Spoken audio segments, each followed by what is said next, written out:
নমস্কার, আমি দেবাঞ্জলি আর আমার চ্যানেলে আপনাদের সবাইকে স্বাগত। আজকে ব্লগটা শুরু করছি আমার বাড়ির রান্নাঘর থেকে। গরমকাল আসতে চলেছে, তো এই গরমকালে ঠান্ডা ঠান্ডা ক্যারামেল পুডিং খেতে সবার ভালো লাগে। তো চলো আজকে সেই রান্নাটা বানিয়ে দেখাই।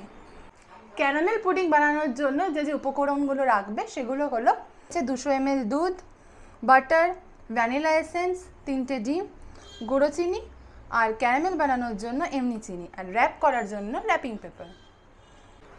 পুডিং বানানোর জন্য আমি একটা এরকম উঁচু মতো অ্যালুমিনিয়ামের বাটি নিয়ে নিয়েছি। তো এটাতে এই বাটারটা প্রথমে ব্রাশ করে নেব।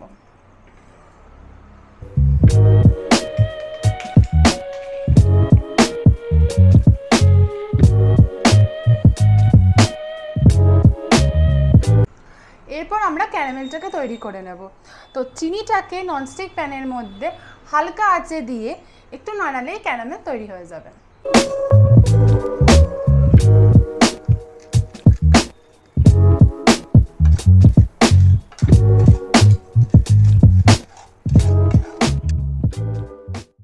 আমার এই ক্যারামেলটা বানানো হয়ে গেছে, এটাকে আমি একটু ঠান্ডা করতে রেখে দিলাম। এবার পুডিংয়ের জন্য ব্যাটারটা তৈরি করে নেব। প্রথমে দেব ডিম,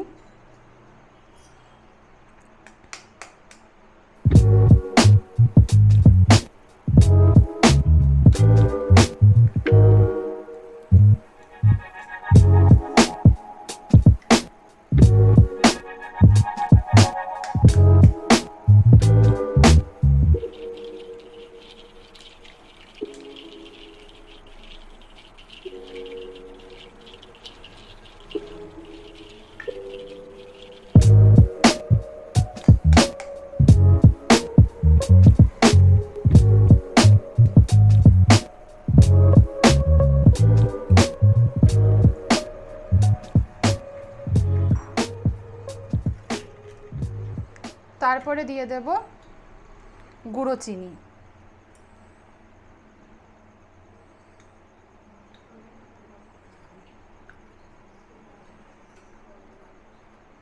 এখানে 1 কাপ মতো গুঁড়ো চিনি রয়েছে।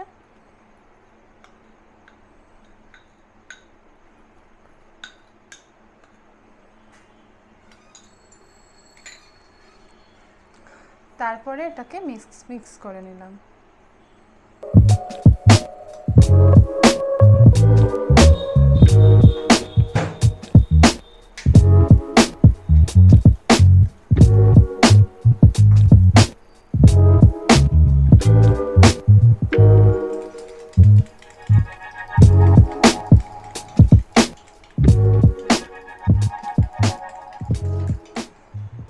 এবার এই ডিম আর চিনির ব্যাটারটার মধ্যে দিয়ে দেব দুধ।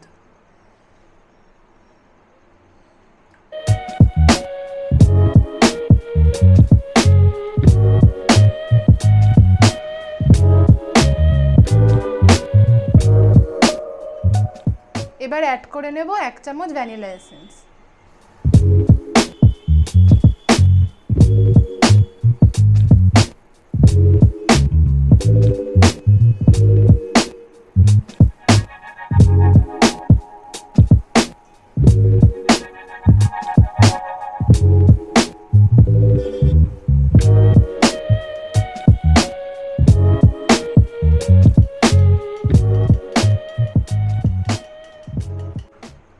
এবার এই মিক্সচারটা ক্যারামেলের মধ্যে ঢেলে দেব।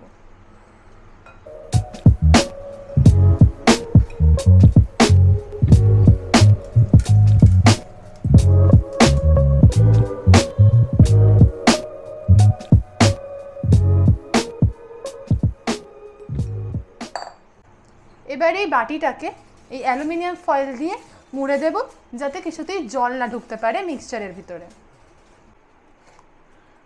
এবার একটা পাত্রের মধ্যে জল নিয়ে এই বাটিটাকে মধ্যে দিয়ে দিতে হবে। জলটা নিতে হবে এই বাটির এতটা পর্যন্ত।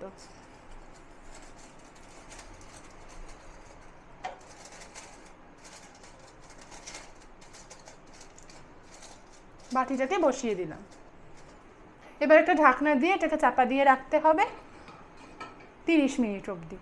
প্রথমে কম আছে, তারপরে একটু বেশি আঁচ করে দিই, দেখে নিতে হবে হয়েছে কিনা। আগে টুথপিক দিয়ে দেখে নেব যেটা হয়েছে কিনা। যদি টুথপিকের গায়ে লেগে যায় তাহলে মানে এটা হয়নি, যদি না লাগে তো এটা হয়ে গেছে।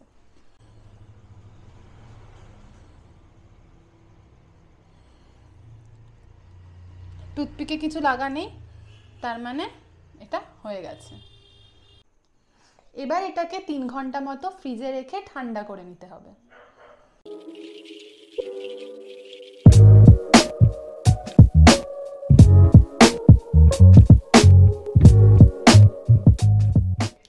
তৈরি হয়ে গেছে আমার ক্যারামেল পুডিং।